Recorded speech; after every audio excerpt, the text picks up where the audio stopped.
Quand j'ai fait cette chanson, j'ai automatiquement pensé à ma maman, donc inévitablement à la vôtre aussi.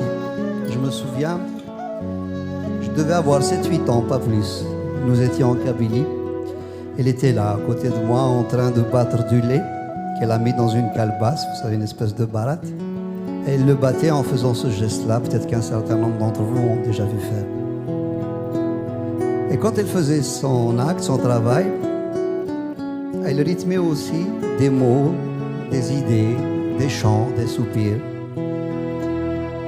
Ça lui arrivait de pleurer des fois, même d'esquisser un sourire à des moments aussi. Et vous savez, sur le coup, j'étais jeune, beaucoup trop petit pour comprendre. Ayant bien sûr grandi et surtout ayant emmagasiné toutes ces choses dans ma tête, dans ma mémoire, je me suis rendu compte alors qu'elle ne faisait que se confier à son instrument parce qu'elle n'avait pas d'autre interlocuteur valable. Et c'est là où j'ai compris une chose, cette image de femme qui était là, subissant la loi du milieu, du mal, et qui se confiait donc à une chose inerte. Et c'est là où j'ai compris une chose assez importante dans ma vie. C'est que ce n'est déjà pas évident d'être une femme en général dans n'importe quelle société, qu'elle soit moderne, avancée, aboutie ou non.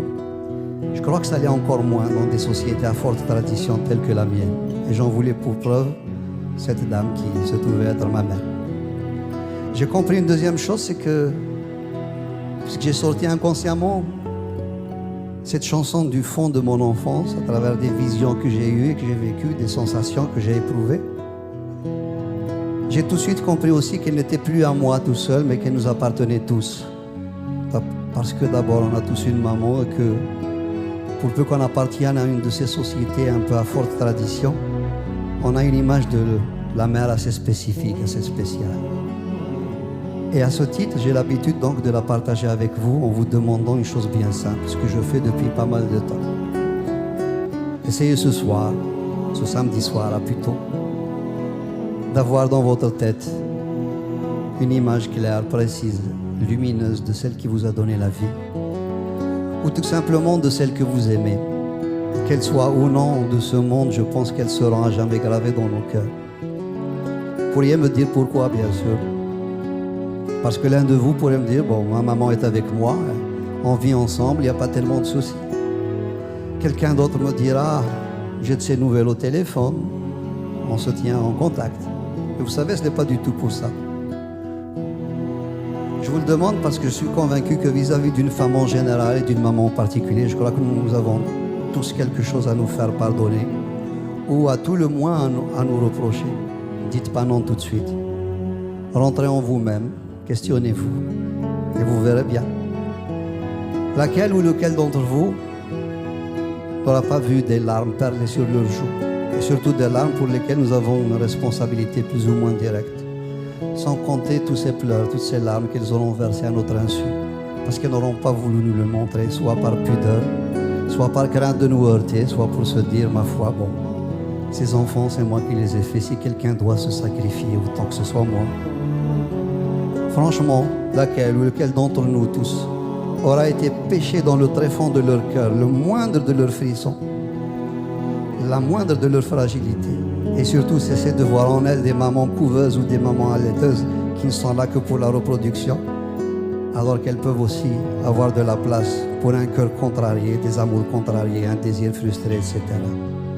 Et à côté de cette femme qui est la nôtre, j'aimerais avec votre permission que l'on y associe l'image de ces millions et de ces millions de femmes qui sont restées là-bas, de l'autre côté de la Méditerranée, et qui n'ont pas la chance de vivre des moments comme ceux de ce soir. Et là aussi, vous pourriez me dire pourquoi? Parce que, comme nous tous, il nous arrive de rêver, puis surtout de courir naïvement après nos rêves. J'imagine que si ce soir on se mettait à penser à elle, il sera inscrit quelque part en haut dans le ciel de Dieu qu'un soir de novembre, somme toute banale, dans une petite ville qui s'appelle Puteaux, dans la région parisienne. Quelques centaines de personnes étaient là ce soir. Mais cette soirée banale devient exceptionnelle dans la mesure où c'est quelques centaines de personnes. Il n'y avait ni Marocains, ni Algériens, ni Français, ni Tunisiens, ni autres. Il y avait simplement quelques centaines de cœurs qui étaient là, les uns à côté des autres, prêts à sortir d'eux-mêmes ce qu'ils ont de meilleur en émotion, en amour, en tendresse. Et que dans un élan commun, en pensant à elle, bien sûr, j'imagine une boule émotionnelle monter dans le ciel, traverser la mer et puis aller s'éparpiller en millions et en millions de petits morceaux, chaque petit morceau étant un tout petit peu de bombe dans leur cœur meurtri.